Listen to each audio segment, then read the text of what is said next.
The reason we're here today is to talk about professionalism in the pre-kindergarten program.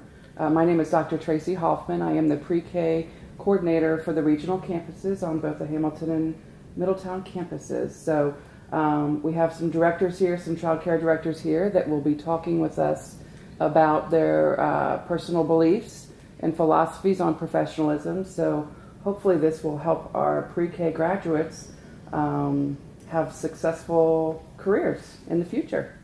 Okay, first I'd like you all to introduce yourselves and tell us the name of your program and some of the key features of your program. Okay. My name is Jennifer Andrews, and I'm the director of the Potter's House Child Development Center. I've been there for 24 years. We are a faith-based program, and we serve children 6 weeks through second grade. I'm Karen McCullough, and I am the preschool administrator at Colonial Schools. I've only been there about a year and a half, but we have children from 3, 4, and 5. We do a half-day program and full-day program for preschool. And I do have a lot of experience in full-day childcare as well. My name is Leslie Duncan, and I'm the owner and administrator at Little Village Kids in Fairfield, Ohio. And we opened in 2009, and I recently, 2016, came on staff full-time after teaching 20 years in Hamilton City Schools. And we're family-owned and operated. My husband and I are both on site all times. We serve children ages 6 weeks through about 5th grade, and have about 80 kids right at the moment. First, what I'd like to talk about is what are some crucial factors that you look for not only on a resume, but in a face-to-face interview? Are there things that you're looking for in your candidates, your teacher candidates, that you feel it's important for students to know? Tracy, when I'm interviewing someone or looking at a resume, I am looking to see the punctuation and the spelling on a resume. I think that's important. If it's important to a candidate to get a job, they're going to make sure that they've proofread all of those things.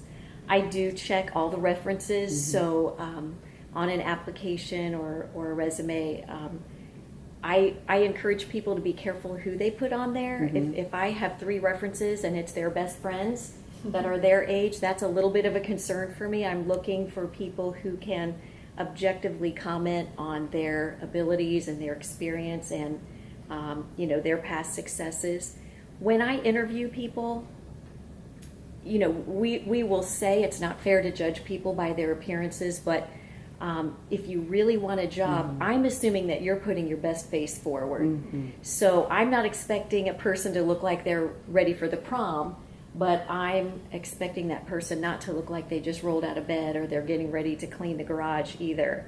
Our staff need to be able to bend over and sit on the floor and play, and so our daily dress is somewhat casual, but there is also a certain professionalism with that. Absolutely. We typically have shirts that have our logo.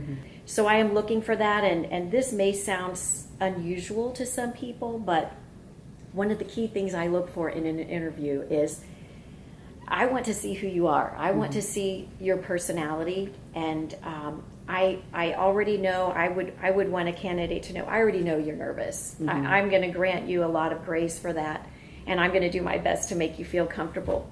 But if you say like 100 times during the interview, I'm going to have a concern about your ability to communicate with families and represent the program well. I am hoping that even though in the beginning it feels unnatural, that a candidate has taken the time to practice so that they sound professional. And I mean even on the phone. If I answer the phone and say, "Hello, this is the Potter's House, Mrs. Andrews may I help you," and you say, "Are you hiring?" I'm immediately thinking, I'm not hiring you. I want you to sound like someone who is ready to work with families, and if you ever need to pick up a phone for the Potter's House, I want you to represent us well. Yeah. I would say to someone, practice having a lively conversation, in an interview. I am hoping that the person I'm interviewing can translate what they've learned in their book and experience to an everyday situation at the Potter's House. So be prepared, because I'm probably going to ask you How will you approach a parent if one of the children in your class has begun biting friends? Or, tell me about a time in a previous work experience that you faced an uncomfortable situation and how did you handle that? Be prepared to do some thinking. I'm hoping that person will be really honest, and I'm not expecting them to answer it ideally, but it will give me a clue as to where they're coming from when they are faced with those situations. Application questions. Really important, I Yeah. think. Really important. Yeah, I agree. Well, Jennifer covered a lot. So I agree with everything that Jennifer said. There's a few things that I'm just going to add on, like the resume. In our world of like Indeed and applying for, I have gotten applications that are just very, very basic. And I think it's through the Indeed app and it's just, the spelling is horrible. It's not a complete name. It's almost like a format that Indeed uses. So if you're using Indeed, upload your own resume. Do not type in the information because it just doesn't look professional. So that would be my thing about the resume. And again, grammar, spelling, all of that. Just, you need to check that. That is so important. And then your jobs and your history. When I see a resume that someone's been somewhere for 3 months and then somewhere else for 6 months and then somewhere else, and even if it's been in childcare or if it's been in customer service or if it's been anywhere, that to me is a concern because I understand some jobs are hard. You kind of need to figure out what you want to do, but when you're jumping from job to job to job, that to me is a flag. And it makes me concerned. Show your real self.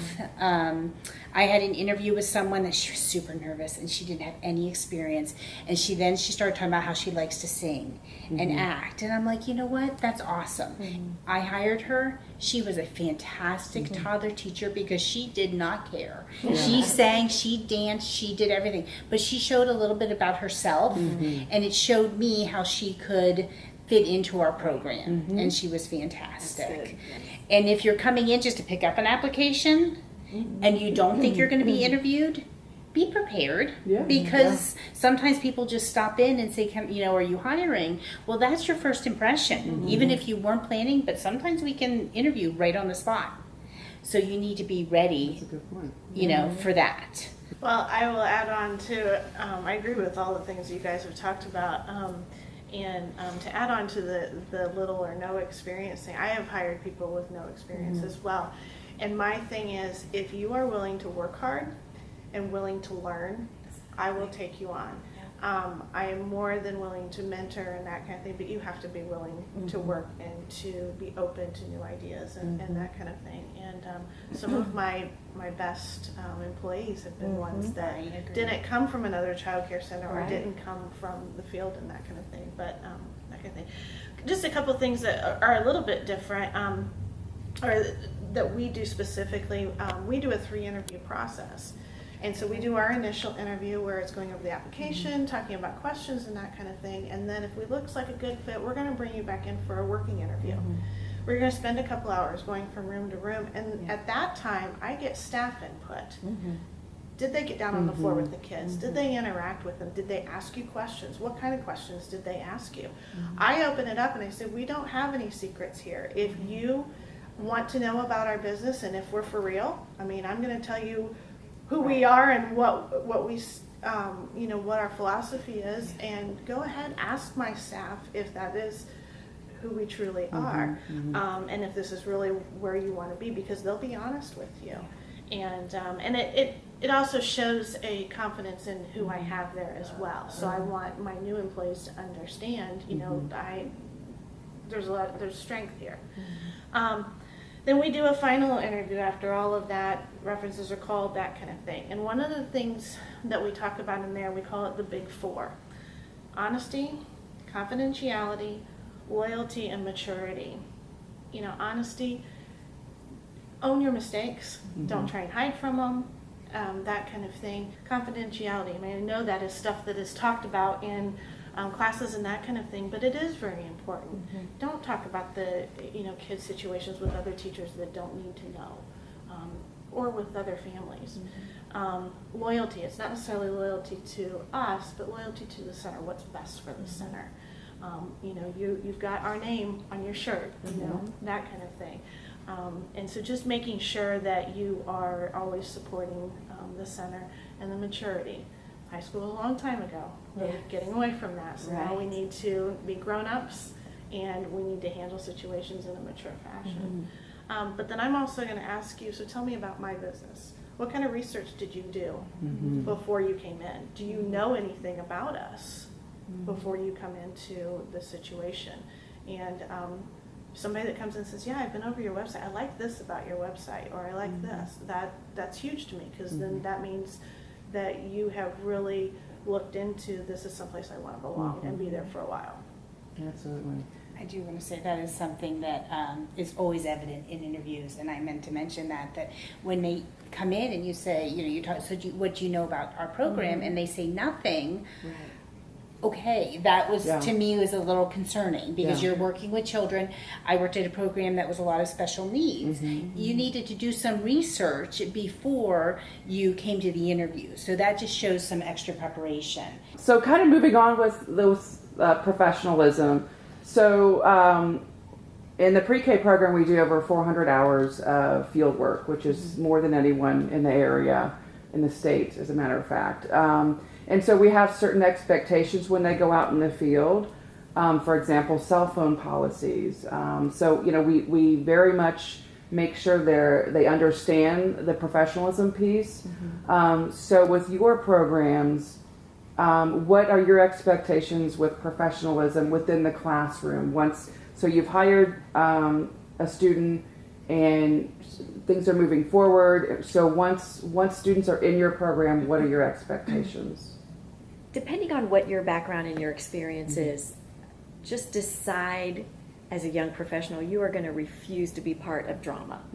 And unfortunately, I'm a woman. I support all women, but daycare centers and preschools and hair salons have a reputation of women just not representing themselves well.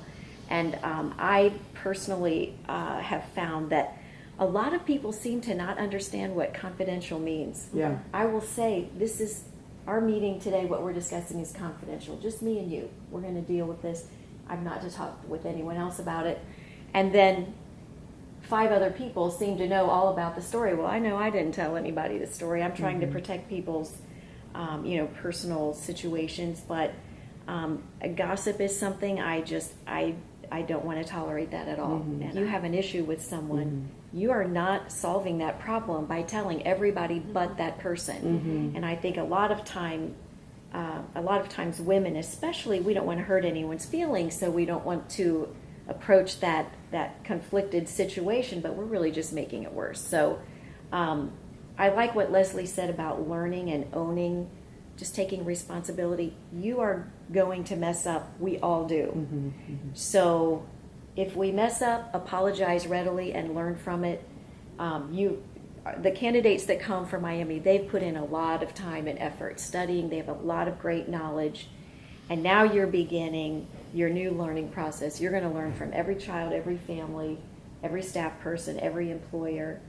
See yourself as part of the solution. And I love what, Leslie, what we're saying. You're representing our program. I'm hoping, and I tell people, when I hire you, I'm hoping that you can bring what you have to offer, that you can make us better.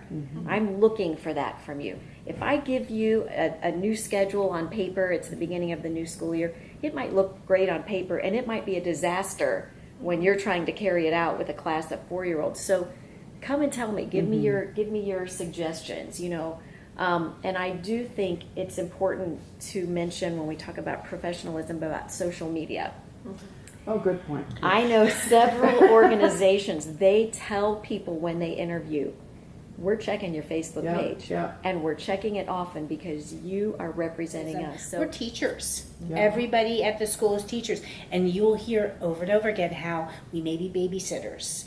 We are teachers, and we need to present ourselves like teachers. And we are working with children from 6 weeks up to 10, 12 years of age, and we need to represent ourselves like that.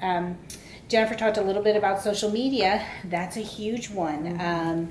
It's hard with parents because parents will friend you on Facebook. Yeah, that's good. You may share, you have to realize what you're sharing. Oh, I had such a day today. Okay. Every parent that you're friends with is going to be like, oh, geez, what did Johnny do? Was it my child that caused the rough day? That, Or is that person capable of handling a group of children right. without too So much you stress? really have to be aware, and it may not be anything to do with your day Right. at school. It may have been something on the drive to school, but that professionalism you have to think about. Cell phones, we live in a very plugged in world. It's hard not to check it every 2 minutes, but when you're in the classroom, you can't do that. You are with the children, you're focusing on them, phone stays away. And so kind of going on with communication, so we talked a little bit about texting. So obviously communication is important with not only parents, colleagues, administrators. So talk a little bit about what your expectations are for communication. Because I know, for example, if teachers are giving parents their cell phones, the communication kind of takes on a little more of an informal air to it. So what are your thoughts on, do you believe, back when I taught special education 20 million years ago, we had paper notebooks that we would send home and it was written and it was, going back and forth. But today, obviously, emails are quite popular, but we all know the tone is hard to read. So sometimes you may be saying something and a parent may construe that as an attack or become defensive. So what are some expectations, or what are some I guess tips that you would suggest that students looking for employment would keep in mind as they communicate? And again, it could be during, like you mentioned, during the interview process when they're inquiring about employment. One of my little pet peeves with students in classes, address the person. Address the person, put your name, complete sentences, things that I think are important just as reminders. Right. I will say communication is very different from when we probably Yeah. were working in the classroom, and that is an ongoing struggle. For the face-to-face, I feel like there's not a lot of face-to-face now, and a lot of it is through texting, email. It's important to touch base with the families face-to-face when you can. I think is an important thing.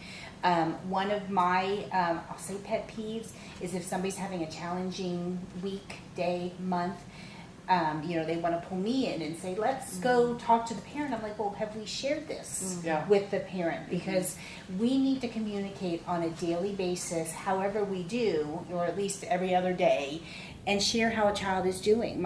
It burns me when people say, oh, we need to have a conference. What have you talked? Oh, I haven't said anything. Okay, well, no, it's an ongoing, you have to be communicating with the parents. I think it's important to find out the schools, what their expectation is with community, because I have teachers, I will say personally, some text all the time with parents. Some, they don't give the parents the text, so we're not consistent. So I'm probably not a great example with that, but some of my teachers don't care about getting texts at 2 a.m. Right. Some of them. Right, and then you get into lines being blurred. Yes. With professionalism. Where do where does the clock stop? And when you go home from work, do you continue to communicate with families? And so it becomes a little gray. It's very different now. I do know one lesson I learned when I first started. You have to remember that line between the parent and staff. And I feel like with social media and all the connections, it's hard to keep that line, because I remember as a young graduating college, it's like, oh, I have new friends. No, they're the parents. And I kind of learned that the hard way. They are still the parents. You are taking care of their children. So I think that's just always important to remember. And I think with the texting too, it definitely it takes away that face to face. I personally just don't like it. I mean, oftentimes, even if somebody texts me, I'm picking up the phone and calling them because I don't want to have that back and forth because, like you said, the tone, even in that. But with communication and with the parents, I know that we, trying to build that family atmosphere and everything, we have told parents, if you want us to send you a picture during the day or to call and check on them, to text the teacher, they will do that. But I've also told the parents, once the day is over, we don't need to be doing that back and forth. And sometimes parents will communicate, hey, they're not coming in tomorrow, or they weren't feeling well, let me know how they do, those kinds of things. And I can understand that and appreciate that relationship. But you do have to remember that line. It's that fraternizing with families is not okay. You have to keep that professional distance. And like you said, they're not our friends. I would strongly recommend not friending families on Facebook. I would agree. That was something in public education that we were told not to do. And so I've always kept that. I've even had former students that have, I taught second grade, so as they got older, they wanted to friend me, and I've even been cautious about that, even though I'm out of the district. I just think it opens up for a lot of situations, and that can be very uncomfortable and sometimes even damaging. Especially then if you decide to leave a place, then things, that opens it up for possibilities of talking about, things that you have no business even talking about anymore.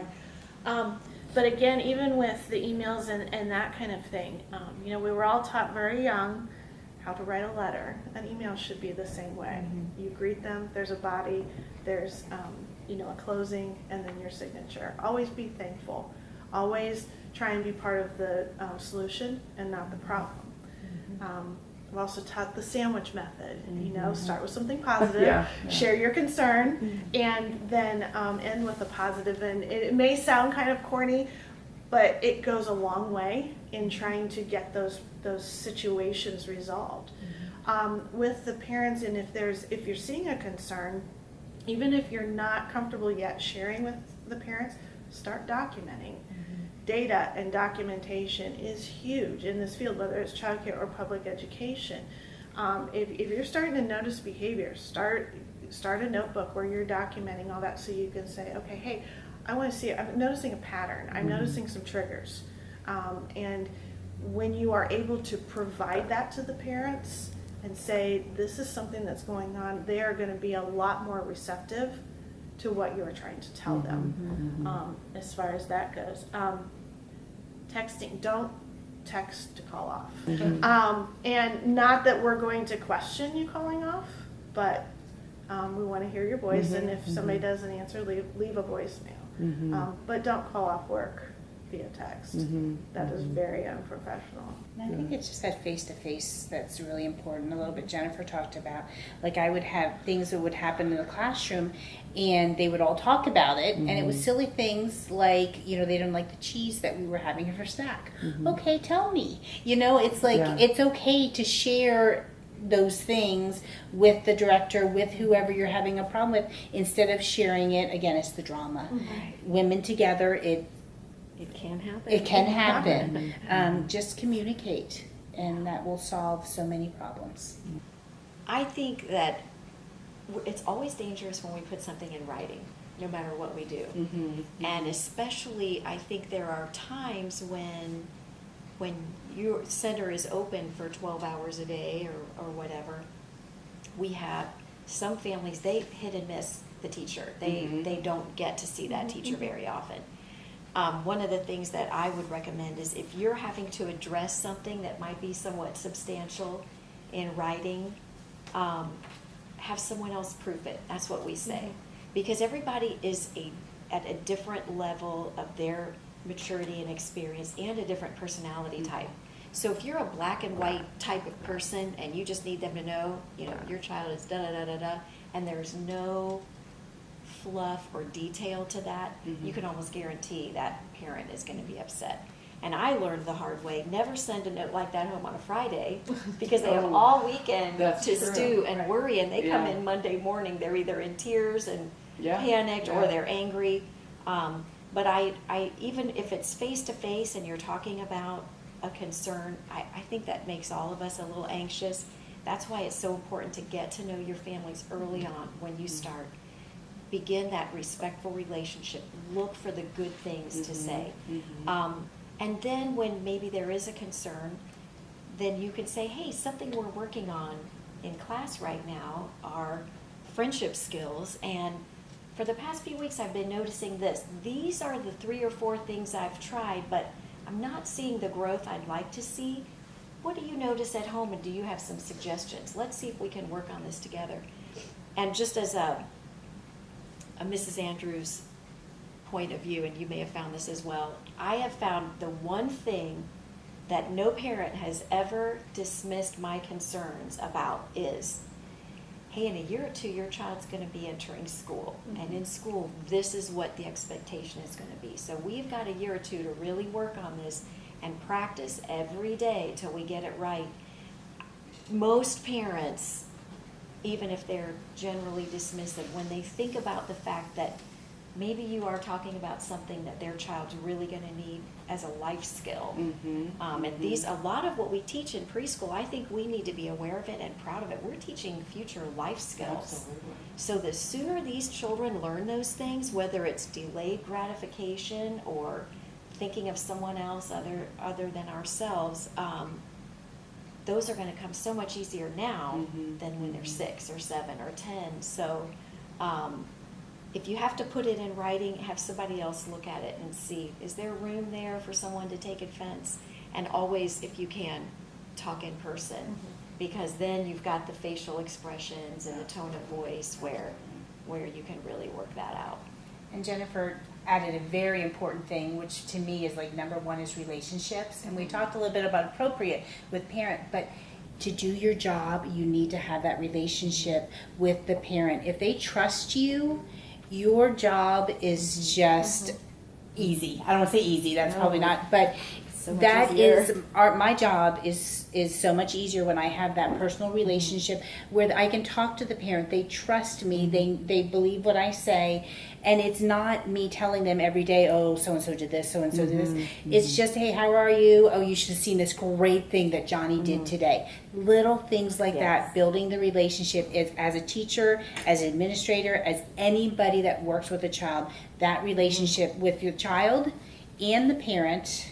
I mean, really anybody, co-staff, everything is that will make your job. You will succeed in that job. The other thing too, greeting them as soon as they come to the door or whatever. If that's how the facility is set up, making sure that you're saying good morning. If you notice that they look like they're having a rough day, say, hey, are you okay?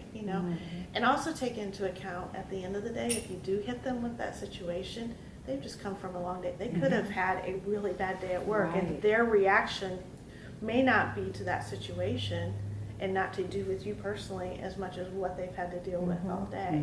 And sometimes it's hard to separate that, but again, that's getting to know the families and what they're dealing with. I know with us, every child has a family information page that is filled out on them that the parents fill out.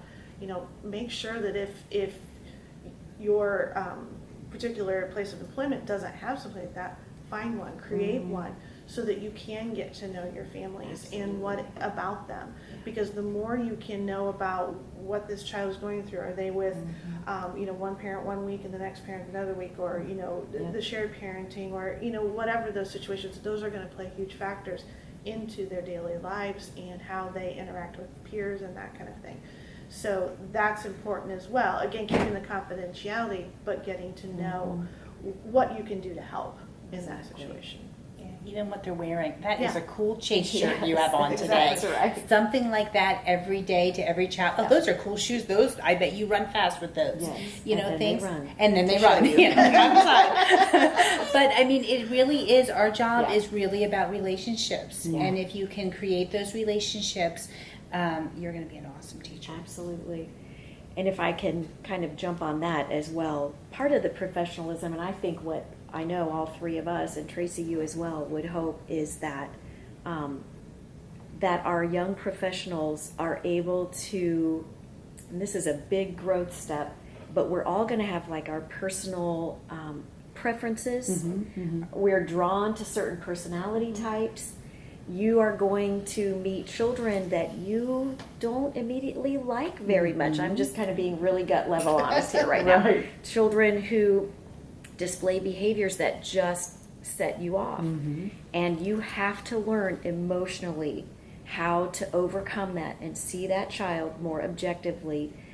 Because what I've learned is that children, they have a sixth sense. They know they get if you it. like them or not. Mhm. And if you can convince them that you are there for them and you care about them and you're genuine about it, your behavior issues will lessen. They'll be much more manageable. And I think parents sense that genuineness as well. So even sometimes when we have to approach a situation that might be a little, unpleasant, A little prickly. a little prickly, that's a good word. If we really know that child, I find myself saying, little Johnny tends to be somewhat strong-willed, but we know that will serve him well later in life. When he's 11 and his buddies are trying to smoke a cigarette, he's going to say, that's stupid, I'm not doing it. That's strong-will and, as a future businessman or whatever.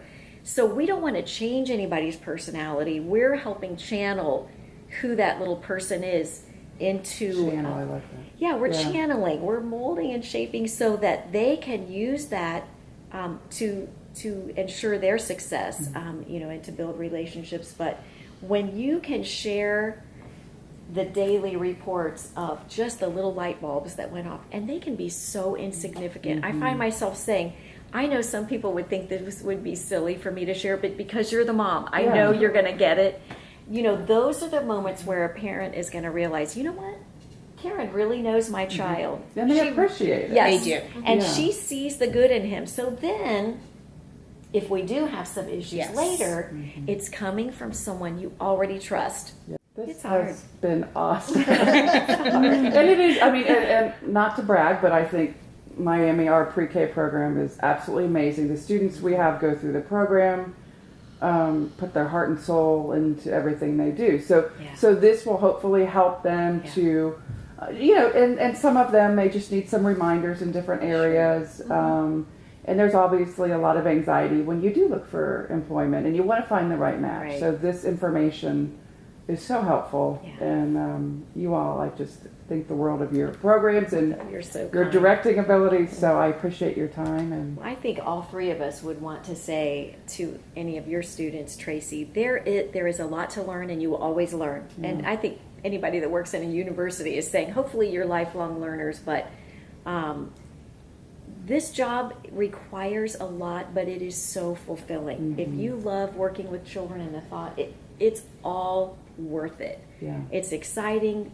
There are always new things going on. And I feel like people that work in the early childhood field and become successful, if they ever decided to change fields, you've developed major people skills Absolutely. and all kinds of thinking on your feet and needing to change in an instant. I mean, you just have so many skills. in a chaotic environment. Yes, you really do. Being able to focus, being able to see the good. I just feel like it's we could solve a lot of our society's ills if we can be successful with young children, before they go to school. And it's a very rewarding field. Don't let any of our cautions discourage you Absolutely. from pursuing your goals. Well, thank you. Thank you for being here. Thank you. Thank you.